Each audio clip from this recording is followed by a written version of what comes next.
That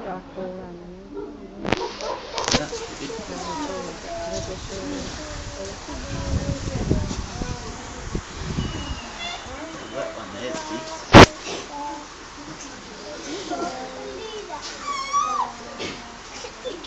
Can I get it? He's drinking, he's like just coming out of the water.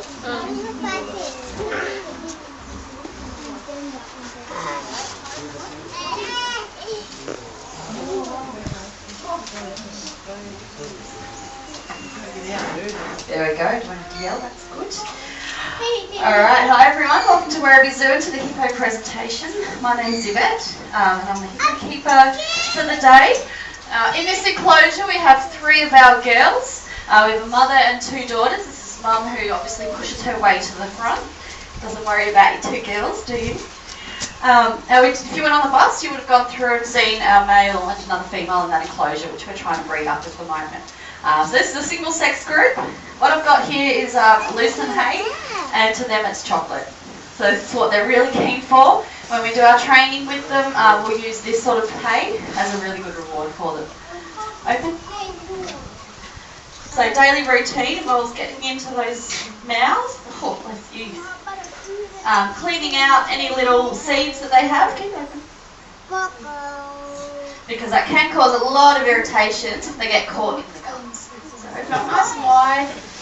Good girl. And that's her reward. Quick, before the other girls steal it. There you go. Now that's the mum. She's 21 years old, weighs about 1,700 kilograms. This is the older daughter here. Sheila, if you want to come over this side, sweetie. She's 8 years old, weighs about 1,450. Good girl. So you can see her teeth aren't quite there yet. These little seeds get caught in there. Better keep it open. Good girl. Okay.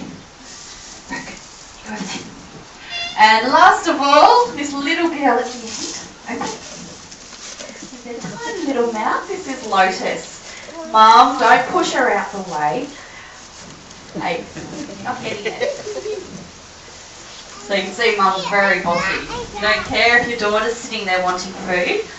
I'll distract her over here. Ready? Over. Good girl. Check that mouth. Nothing in there. Good girl. You go over there. Now she's just had her 4th birthday, Lotus. She's just broke the 1,000 kilogram mark, which is very good. She's got a little bit of a few little wounds here from her big sister when they play. Can get a little bit rough. Good girl. Eat that before your mum steals one of you. So hippos are herbivores. All they'll eat in the wild is grass. Now they won't eat in the water. They spend their daytime in the water and sunbaking. It's nighttime when they'll do their feeding. So what they do is they leave the water. They can roam a fair few kilometres in that time and find a nice patch of grass for them to start to graze on in the night time. Now they can graze for up to a good 5 to 8 hours in the night, so it takes a lot of time to get the grass to support this huge body of theirs. They can eat up to 30 kilograms of grass in one night. So you can get an idea of what that is in. This is a compressed form of hay, obviously. I'm about to wheel in 1 bale. The adult hippos get 1 bale each and a couple of biscuits of different types of hay. So they do eat a lot, but looks a lot more in the wild. Now they can be very dangerous. Obviously you've got to be really careful working with hippos.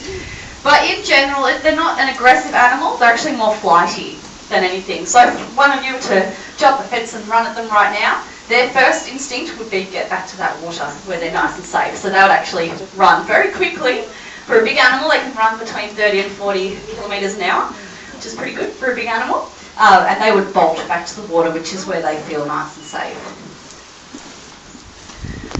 But if they do need to defend themselves, obviously they've got a very big body. They do have very big teeth, and they will use those to protect their habitat in the area. And females will use it especially to protect when they have young ones.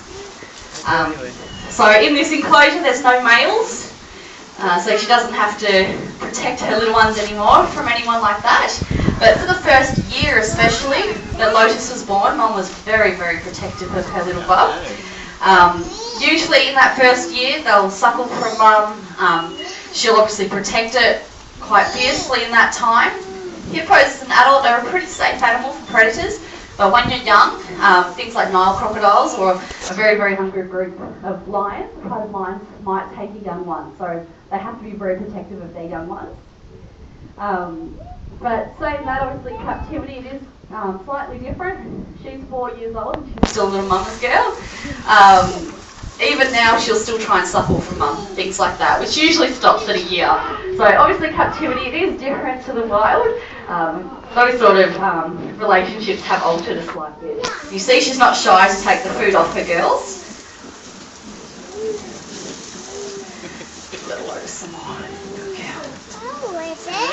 Hippos have a pretty incredible ability to ooze a pink sweat out of their skin.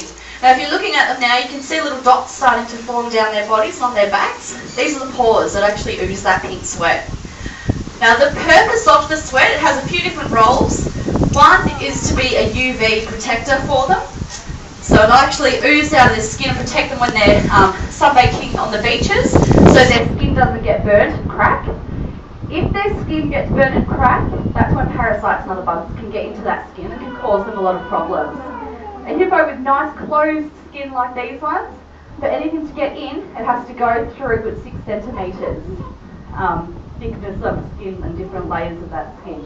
So they're very, very tough. That's why you often see a lion trying to grab them, but they just can't get that grip because they do have such a thick skin. They're really, really well protected. But sun damage is a really big issue. They have to be very careful. But if they do get any cuts, you can see the big sister jewel here. She unfortunately does have a lot of battle wounds down her side. When Mum had Lotus, she did get very protective, even against her daughter. So she did cop it a little bit, unfortunately. Looks a bit more calm now, which is really good. But a lot of those, some of them we would have to put a bit of cream in to help, but otherwise that pink sweat that they ooze is actually antibacterial. And it cleanses them and it actually starts to heal really quickly. So a lot of the time we'll step in if we really need to, but if it's just a scratch down their back, to us it might not look too good, but to them within a day or two it's already starting to heal, which is really amazing ability for them. Now they do kill more people in Africa than any other animal. It is a true fact about them, but a lot of the time it's actually not from aggression from the hippo. So when they walk to their grazing sites at night time, they tend to follow the same path there, so they clear a nice little track. And hunters and other people like to wander on those tracks. Now, as I mentioned, if they get frightened, their first instinct is to get back to water, and they'll run those paths that they've made. So if people are walking on it, and you've got a 30 to 40 kilometre an hour hippo running towards you, they're not going to move. So unfortunately, they do, trampling is a really big killer over there from hippos. One of the other big ones is that when people are in canoes, or makoros, which they call them in Africa, the hippo comes up to breathe, and they knock someone out. A lot of the people in Africa can't actually swim. They haven't learned how to swim like we have. So unfortunately, drowning is another big one. The only time you'll get straight out aggression from a female, like I said, is when there's a young one nearby. Obviously, a male, they can get really territorial. So you've got to be really careful with the male, as he will protect his site and protect his girls in that pod that they have there.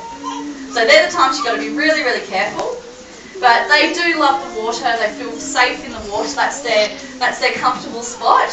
It's a really big ask for them to come out here and face all these people that they don't know. So they do it really well. They're in a really good routine. But if they're having a bad day, or if it's windy, or if there's lots of sounds going around and they're really anxious, they won't come up at all. And they'll stay in the water because that's their safe place. Now, they can't breathe underwater. They are mammals like us. So they need to come up to breathe. Adults can stay down comfortably 6 minutes at a time, but if they're really, really pushed and they need to, they can stay down for up to half an hour.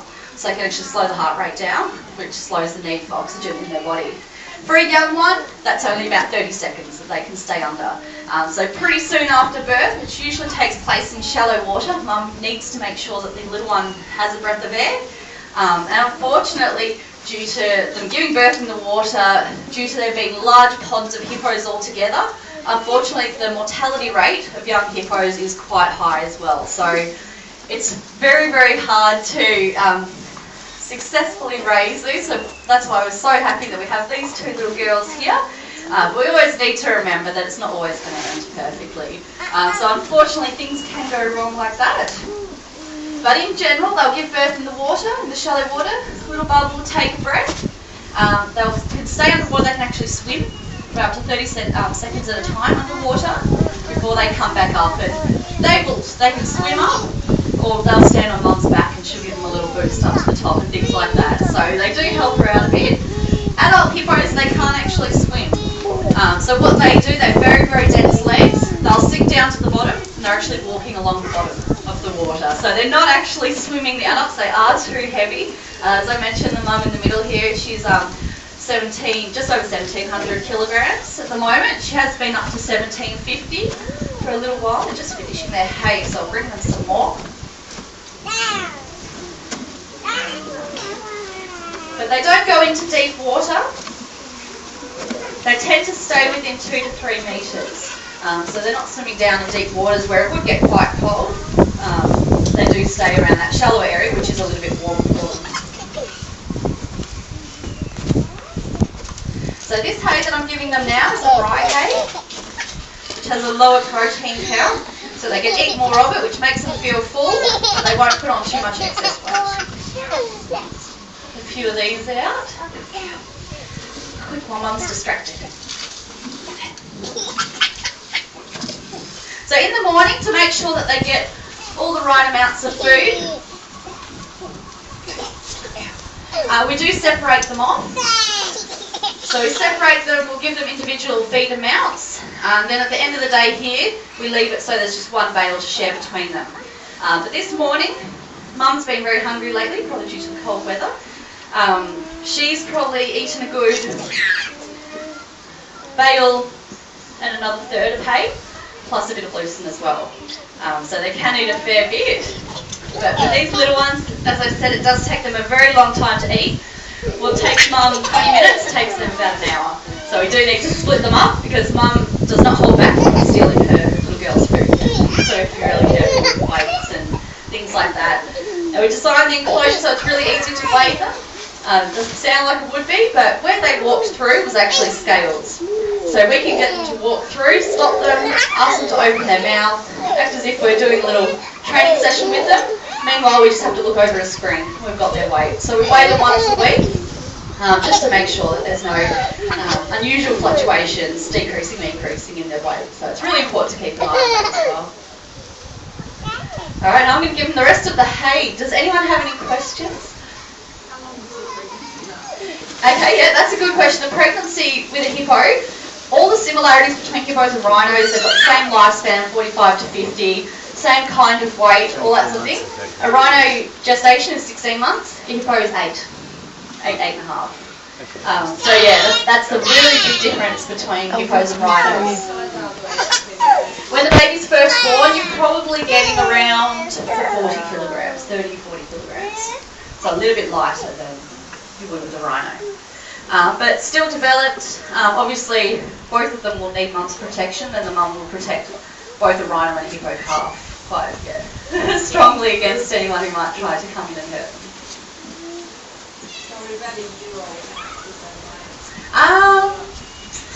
At a year, what's Lotus? She was probably just under the 500, really around the 4. They threw it on pretty quickly at the start. Obviously they're drinking mum's milk as the main diet. So that puts on the weight pretty quickly. But yeah, it's taken her just under about 3.5 years to get to 1,000. Yeah. And is it obvious when they're pregnant? No, it's very, very hard to tell. The difference between them having a big meal or going to the toilet before you weigh them, amazingly, can be a huge amount of difference in their weight. 50 kilograms either way doesn't actually mean a lot for a hippo, which for us obviously it means.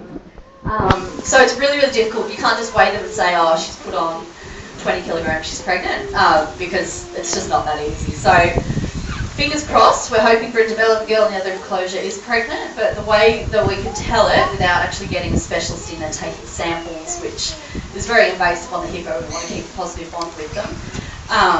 The easiest way is just to monitor behaviour and see how he's responding to her. So he's still in with her at the moment.